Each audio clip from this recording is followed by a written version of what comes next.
9 TV Telangana news కి స్వాగతం. Bulletin లో ముందుగా ముఖ్యాంశాలు.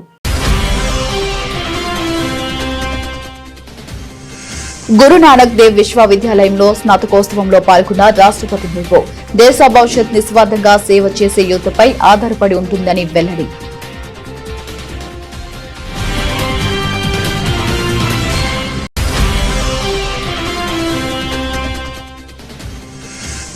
లోక్సభ స్పీకర్ ఓం బిర్లా అధ్యక్షతన 28వ కామన్వెల్త్ స్పీకర్లు ప్రెసిడెంట్ అధికారుల సమావేశం ప్రారంభించి ప్రసంగించిన ప్రధాని మోదీ.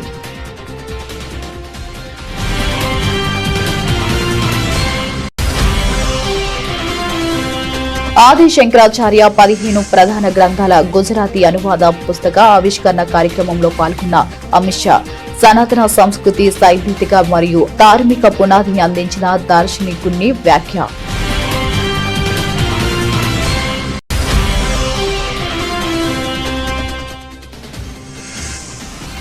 ప్రజల విశ్వాసం సైన్యం యొక్క గొప్ప బలం.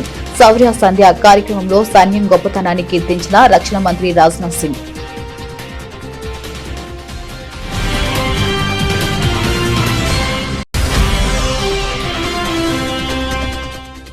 ఆర్మీ డే సందర్భంగా దేశ ప్రజలను ఉద్దేశించి ప్రసంగించిన army chief general Upendra Dwivedi భారత సైన్యం అంతర్గత భద్రతా పరిస్థితిని కొనసాగిస్తూనే ఉందని వెల్లడి.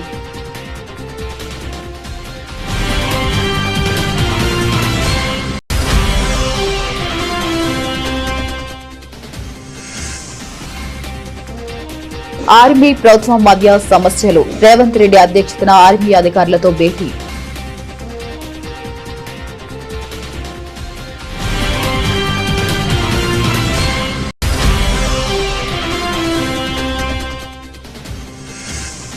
ఆర్థిక అసమానతలను తగ్గించేందుకు P4 కార్యక్రమమన్న చంద్రబాబు. రాష్ట్ర వ్యాప్తంగా సంజీవని ఆరోగ్య కార్యక్రమం అమలుకు నిర్ణయించినట్లు తెలిపిన సీఎం.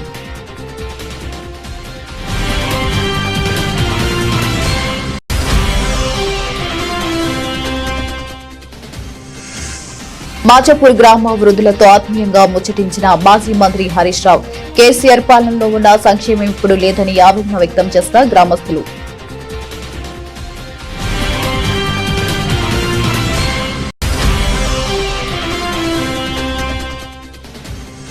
DADR పై ప్రభుత్వం ఎల్లో మీడియా తప్పుడు ప్రచారాన్ని తీవ్రంగా ఖండించిన నల్లమారు చంద్రశేఖర్ రెడ్డి. బకాయిలు చెల్లిస్తూ కానుకలు ఇచ్చామంటూ ఉదరగొడతారా అంటూ నిలదీత.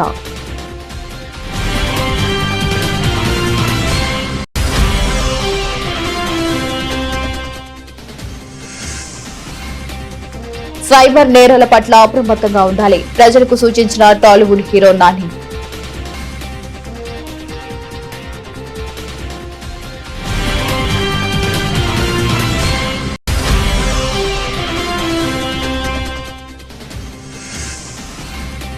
అన్నపూర్ణ స్టూడియోస్ లో ఘనంగా సంక్రాంతి అల్పాహార విందు.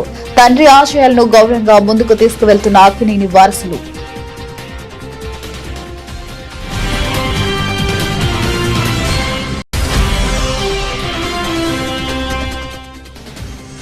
అండర్-19 వరల్డ్ కప్ లో బోని కొట్టిన టీమిండియా కుర్రాళ్లు. డక్వర్త్ లూయిస్ పద్ధతిలో భారత్ 6 వికెట్ల తేడాతో గెలుపు.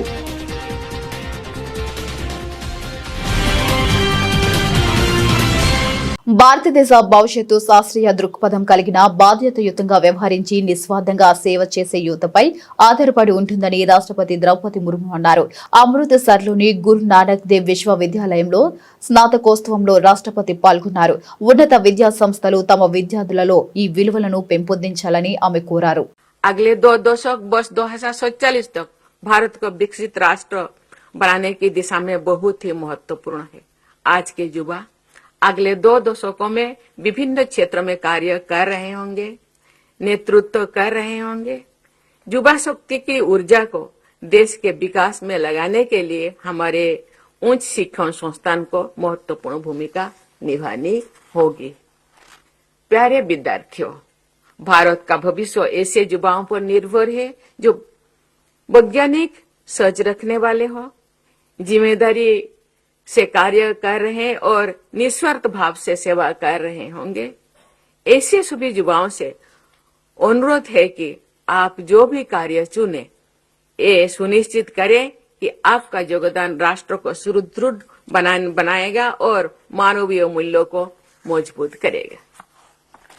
मुझे विश्वास है कि आप भारत को और अधिक न्यायपूर्ण, समावेशी और प्रगतिशील राष्ट्र के शांति दूत के रूप में स्थापित करने के उद्देश्य के साथ जीवन में आगे बढ़ेंगे और देश को शिखर पर ले जाएंगे।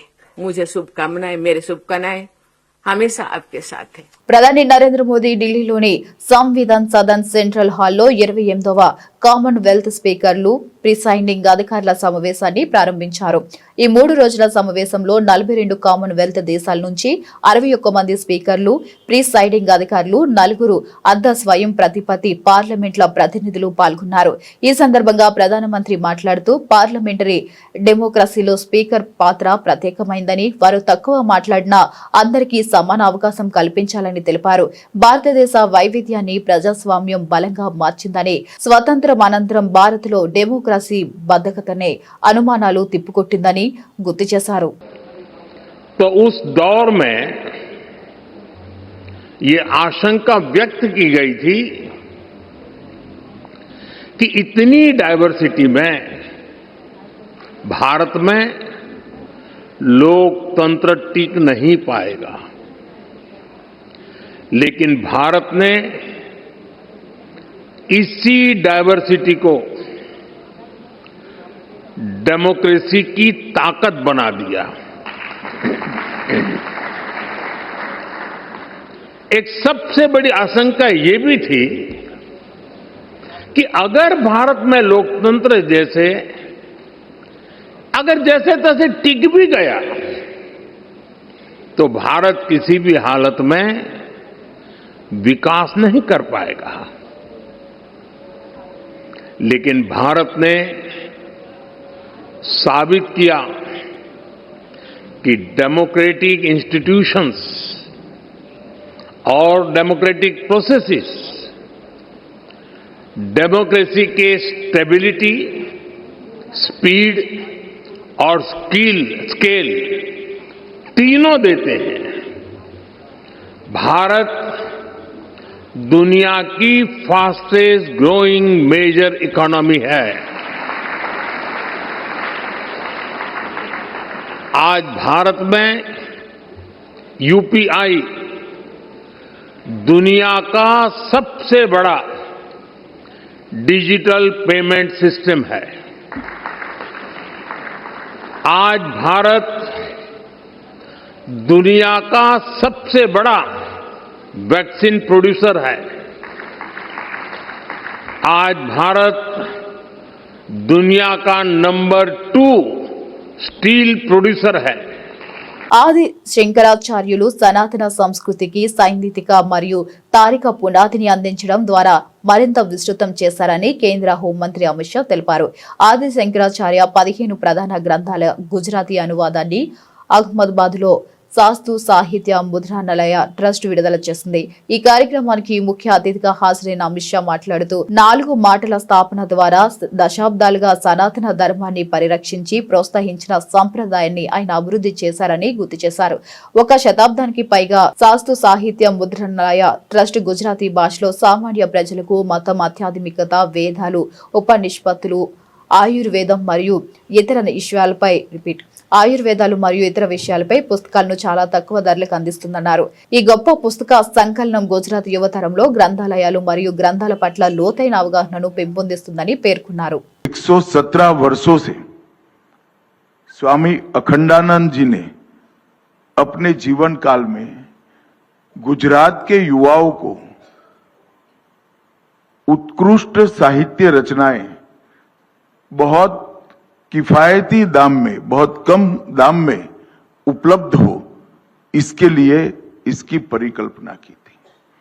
और उनका जीवन ही ऐसा था कि महान व्यक्ति के सामने लोगों ने ही भिक्षु जोड़ दिया।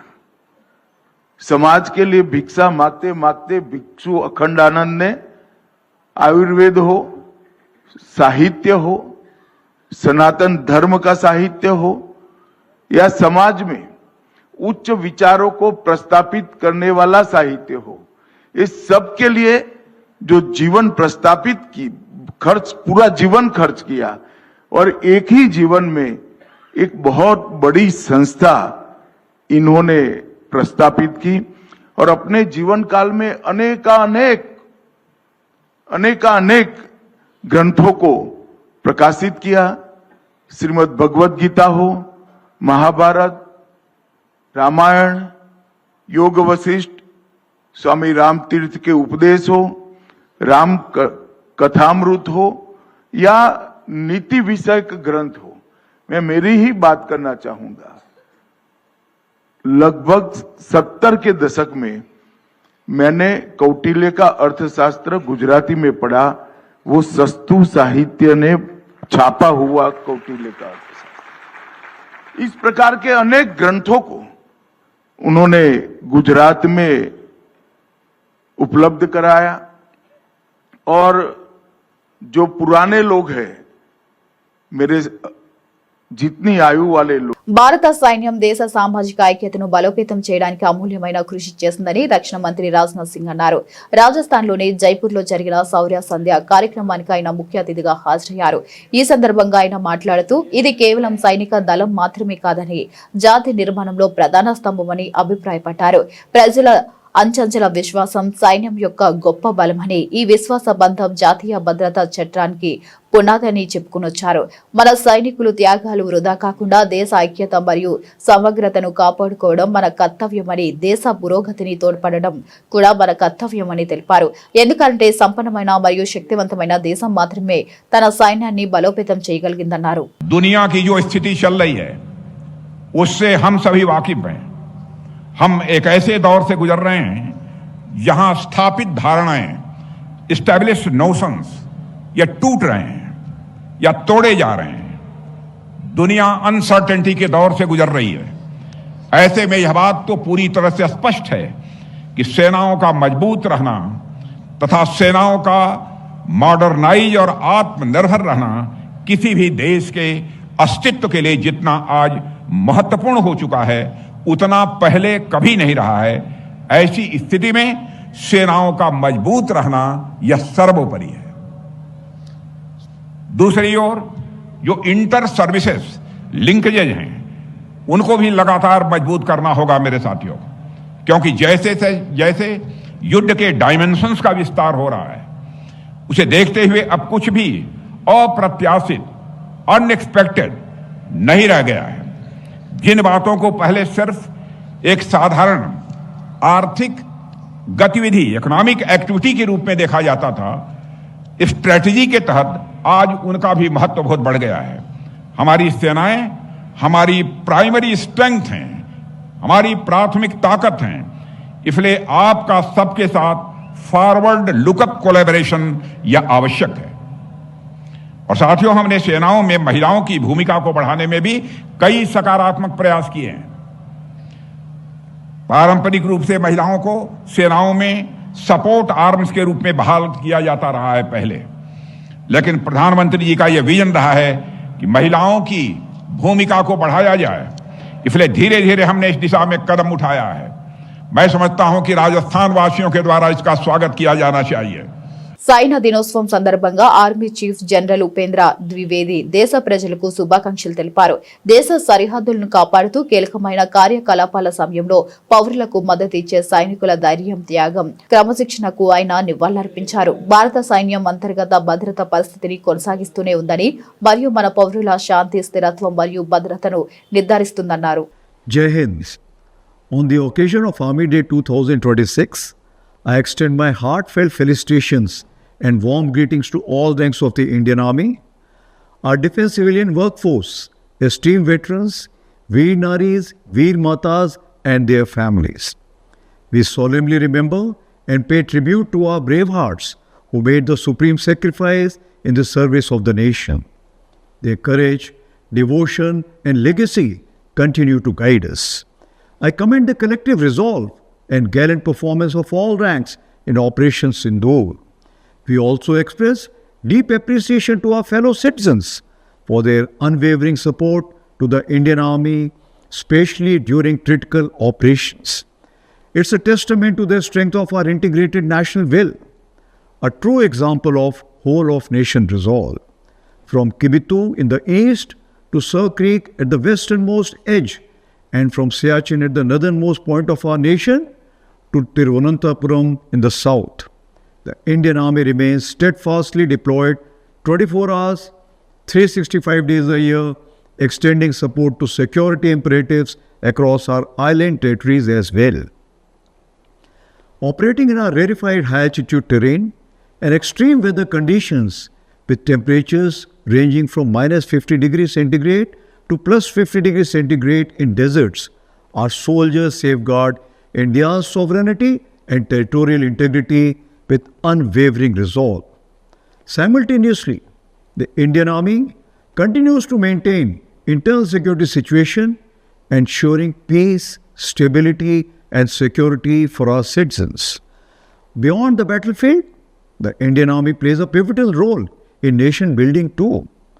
Whether it's border area integration, road infrastructure development, skilling and education, Telangana ముఖ్యమంత్రి రేవంత్ రెడ్డి అధ్యక్షతన బంజారా హిల్స్ లోని కమాండ్ కంట్రోల్ సెంటర్ లో సివిల్ మిలిటరీ లైసెన్స్ కాన్ఫరెన్స్ జరిగింది.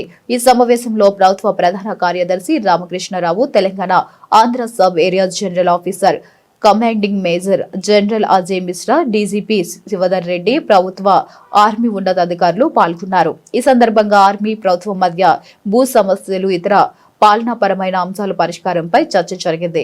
ఈ సందర్భంగా రేవంత్ రెడ్డి ఆర్మీ ఉన్నతాధికారులకు పలు విజ్ఞప్తులు చేశారు. రాష్ట్రంలో సైనిక స్కూల్ను ఏర్పాటు చేయాలని కోరారు. వివిధ రాష్ట్రాలకు గత 10 ఏళ్లలో 2 అంతకు మించి సైనిక్ స్కూళ్లు వచ్చాయని, కానీ తెలంగాణకు ఈ కాలంలో 1 కూడా మంజూరు చేయలేదని గుర్తు చేశారు. సదరన్ కమాండ్ సెంట్రల్ ప్రధాన కార్యాలయాన్ని హైదరాబాద్ కు మార్చే అంశాన్ని పరిశీలించాలని కోరారు. దేశ భద్రతకు సంబంధించిన అంశాల్లో సహకరించేందుకు తెలంగాణ ప్రభుత్వం ముందుంటుందని, ఇందులో భాగంగా వికారాబాద్ లో ఫ్రీక్వెన్సీ నేవీ రాడల్ స్టేషన్ కు 3000 ఎకరాలను కేటాయించినట్లు తెలిపారు. ఆర్మీ, తెలంగాణ ప్రభుత్వం మధ్య సమస్యల పరిష్కారం కోసం ఆర్మీ వైపు నుంచి ప్రత్యేక అధికారులను నియమిస్తే చర్చలు జరపడం సులభమవుతుందని అన్నారు. అప్పుడే సమస్యలు పరిష్కారం అవుతాయని ఆకాంక్షించారు. సమాజంలో ఆర్థిక అసమానతలను తగ్గించి పేదలను అధికంగా ఉన్నత స్థాయికి తీసుకువెళ్లేందుకు తమ ప్రభుత్వం కట్టుబడి ఉందని ఆంధ్రప్రదేశ్ ముఖ్యమంత్రి చంద్రబాబు స్పష్టం చేశారు. ఇందులో భాగంగానే పేదలకు చేయూతనందించి వారి లక్ష్య సాధనకు తోడ్పడేందుకు P4 కార్యక్రమాన్ని ప్రవేశపెట్టినట్లు ఆయన ప్రకటించారు. సంతోషకరమైన, ఆరోగ్యకరమైన, సంపన్న సమాజాన్ని నిర్మించడమే తమ ప్రభుత్వ ధ్యేయమని పునరుద్ఘాటించారు. రాష్ట్ర అభివృద్ధికి సంబంధించిన పలు కీలక ప్రణాళికలను ముఖ్యమంత్రి ఈ సందర్భంగా వివరించారు. విశాఖపట్నం, అమరావతిలను మెగా నగరాలుగా తీర్చిదిద్దుతామని ప్రకటించారు. తిరుపతిలోని చెరువులన్నింటినీ సుందరీకరించి ఈ ఆలయ నగరాన్ని ఒక ప్రాధాన్య వివాహ వేదికగా అభివృద్ధి చేస్తామని తెలిపారు. ఇక్కడ హోమ్ స్టేలను కూడా ప్రోత్సహిస్తామని చెప్పారు. తిరుపతి విల్ బికమ్ రాబోయే రోజుల్లో విశాఖపట్నం, అమరావతి, తిరుపతి 3 సిటీస్ ఉంటాయి. మెగా సిటీస్గా డెవలప్ చేస్తాం. ఆ ప్రణాళికలు తయారు చేస్తున్నాం. అవన్నీ కూడా సిద్దిపేట రూరల్ మండలం మాచాపూర్ గ్రామ చావడి వద్ద గ్రామ వృద్ధులతో మాజీ మంత్రి బీఆర్ఎస్ ఎమ్మెల్యే హరీష్ రావు ఆత్మీయంగా ముచ్చటించారు. కాంగ్రెస్ ప్రభుత్వం అధికారంలోకి వచ్చి ఏడాది దాటినా ఇచ్చిన హామీలు నెరవేర్చలేదని, కేసీఆర్ పాలనలో ఉన్న సంక్షేమం ఇప్పుడు లేదని గ్రామస్తులు హరీష్ రావు ఎదుట ఆవేదన వ్యక్తం చేశారు. పెన్షన్ల పెంపు, రైతు బంధు, కరెంటు కోతలపై ప్రభుత్వ నిర్లక్ష్యం వల్ల తాము ఎదుర్కొంటున్న ఇబ్బందులను తమ ఎమ్మెల్యే ఎదుట వెళ్లబోసుకున్నారు. గ్రామస్తుల ఆవేదనను సావధానంగా విన్న మాజీ మంత్రి హరీష్ రావు వారికి ధైర్యం చెప్పారు.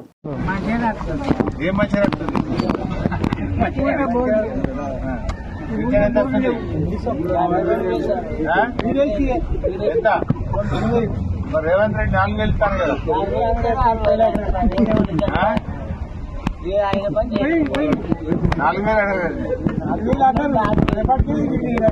మరి ఏమైనా 2 ఏళ్ళ మీద 1 నెల అయిపోయింది.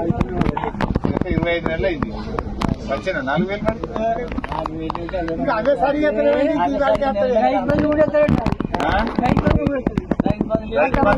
సార్లు పడ్డది, 2 సార్లు పెట్టింది.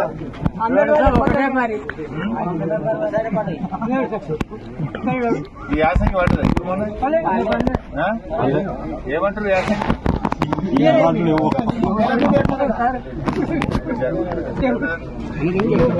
మీరేసి కేసీఆర్ ఇన్సిడెంట్ కదా ఆయన 200 టు 2000 చేస్తానని చేసిండు. వీడు 4000 ఆశ చెప్పిండు. అంతే కదా 4000 ఆశ చెప్పిండు, డబ్బులు ఒట్టేసుకున్నాడు. అయితే ఇక ఈ రైతు బంధు కూడా కొంతమందికి ఎత్తుండు, కొంతమందికి ఎత్తాడు.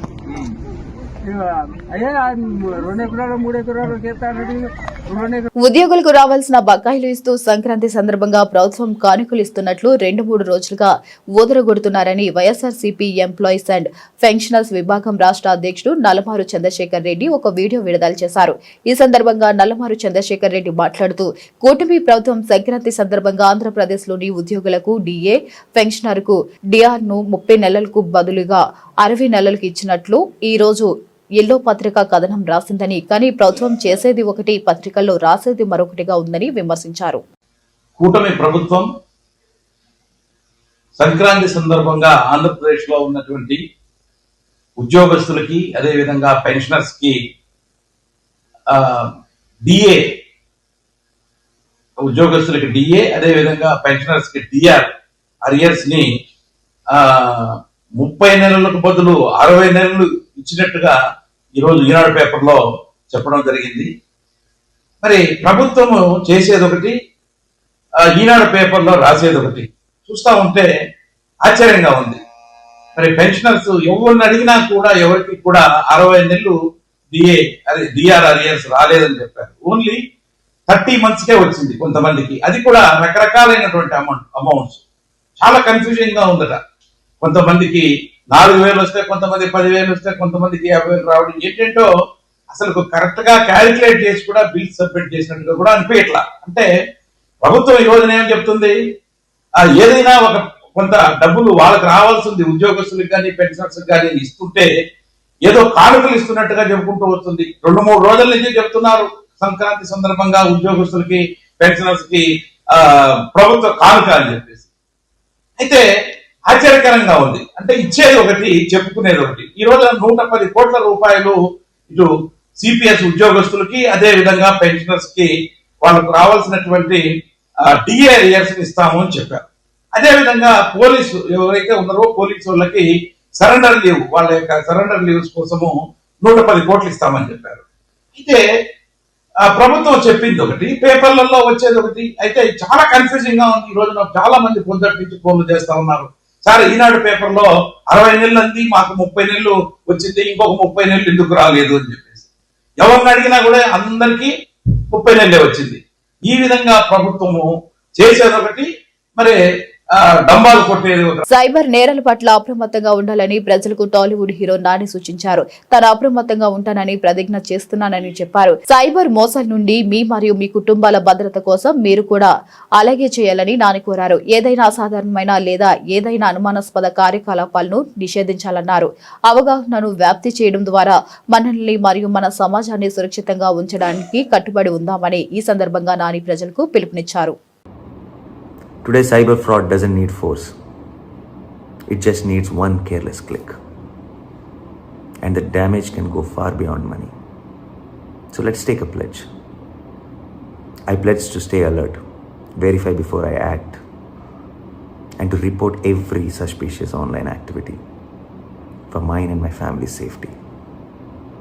I'm joining the cyber safety movement and taking this as my New Year resolution. मिलकर करेंगे फ्रॉड का फुल स्टॉप. దివంగత అక్కినేని నాగేశ్వరరావు గారు ప్రారంభించిన సంక్రాంతి అల్పాహార విందును హైదరాబాద్ లోని అన్నపూర్ణ స్టూడియోస్ లో ఘనంగా నిర్వహించారు. ఈ సంప్రదాయం 50వ వసంతంలోకి అడుగుపెట్టడం ఈ వేడుకకు మరింత ప్రత్యేకతను తెచ్చిపెట్టింది.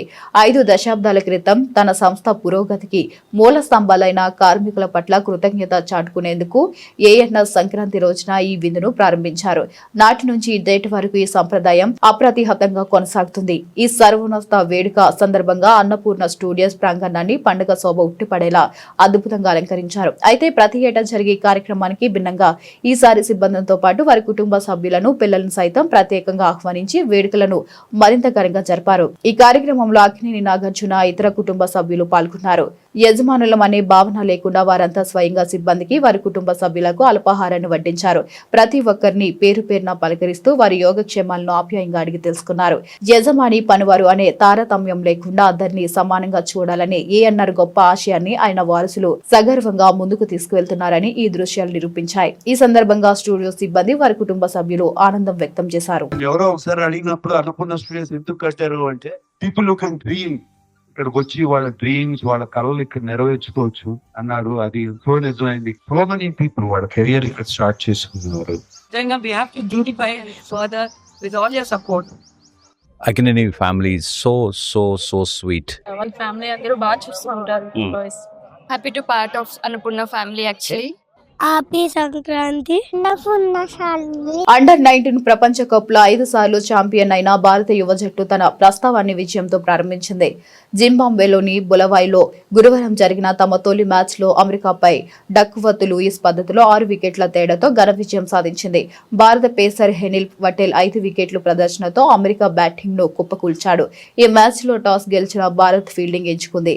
కెప్టెన్ నమ్మకాన్ని నిలబెడుతూ హెనిల్ పటేల్ తన తొలి స్పెల్లోనే అమెరికా టాపార్డర్ను దెబ్బతీశాడు. కేవలం 12 ఓవర్లోనే 35 పరుగులకు 4 వికెట్లు కోల్పోయి యుఎస్ఏ పేకల్లోతు కష్టాల్లో పడింది.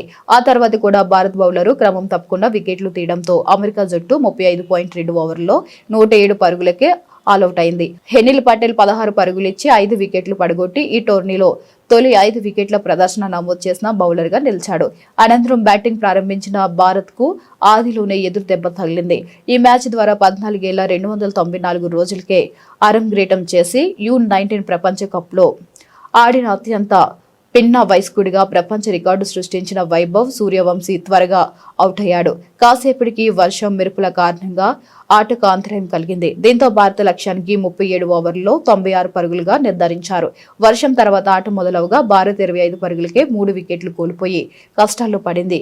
ఈ దశలో అభిగ్వాన్ ముందుకు వచ్చి విహాన్ మల్హోత్రా కీలక భాగస్వామ్యం నెలకొల్పి జట్టును విజయ తీరాలకు చేర్చారు. బులెటిన్ ముగించే ముందు మరొకసారి ముఖ్యాంశాలు.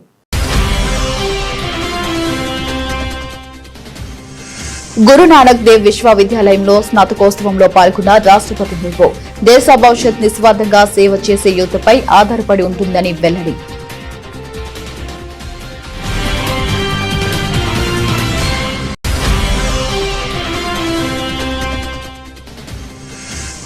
లోక్సభ స్పీకర్ ఓం బిర్లా అధ్యక్షతన 28వ కామన్వెల్త్ స్పీకర్లు ప్రెసిడెంట్ అధికారుల సమావేశం ప్రారంభించి ప్రసంగించిన ప్రధాని మోదీ.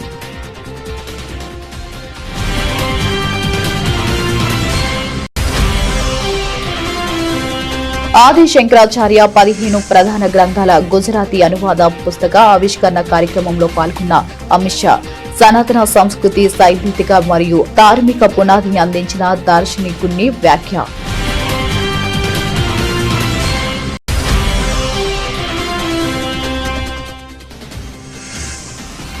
ప్రజల విశ్వాసం సైన్యం యొక్క గొప్ప బలం. శౌర్య సంధ్య కార్యక్రమంలో సైన్యం గొప్పతనాన్ని కీర్తించిన రక్షణ మంత్రి రాజ్నాథ్ సింగ్.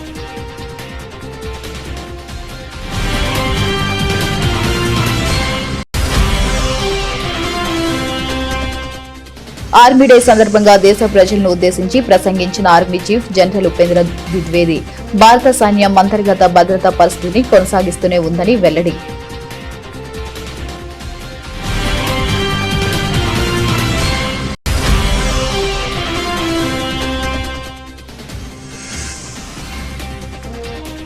ఆర్మీ ప్రభుత్వం మధ్య సమస్యలు. రేవంత్ రెడ్డి అధ్యక్షతన ఆర్మీ అధికారులతో భేటీ.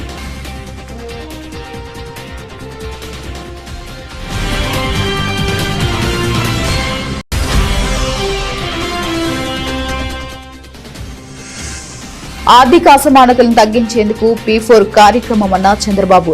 రాష్ట్ర వ్యాప్తంగా సంజీవని ఆరోగ్య కార్యక్రమం అమలుకు నిర్ణయించినట్లు తెలిపిన సీఎం.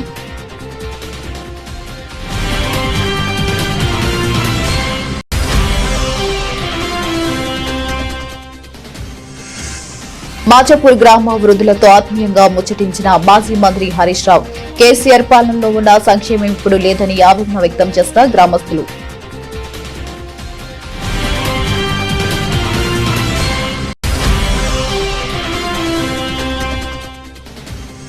డీఏడీఆర్ పై ప్రభుత్వం ఎల్లో మీడియా తప్పుడు ప్రచారాన్ని తీవ్రంగా ఖండించిన నల్లమారు చంద్రశేఖర్ రెడ్డి బకాయిలు చెల్లిస్తూ కానుకలిచ్చామంటూ ఉదరగొడతారా అంటూ నిలదీత.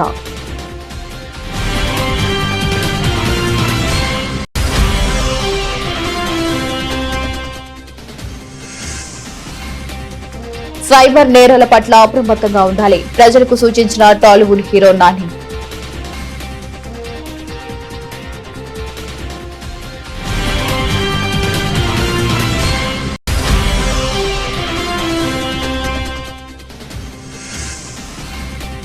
అన్నపూర్ణ స్టూడియోస్ లో ఘనంగా సంక్రాంతి అల్పాహార విందు. తండ్రి ఆశయాలను గౌరవంగా ముందుకు తీసుకువెళ్తున్న అక్కినేని వారసులు.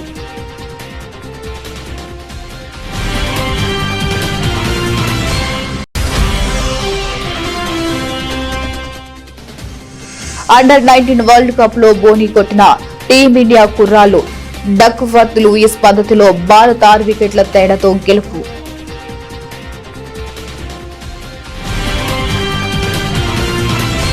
For more updates, keep watching.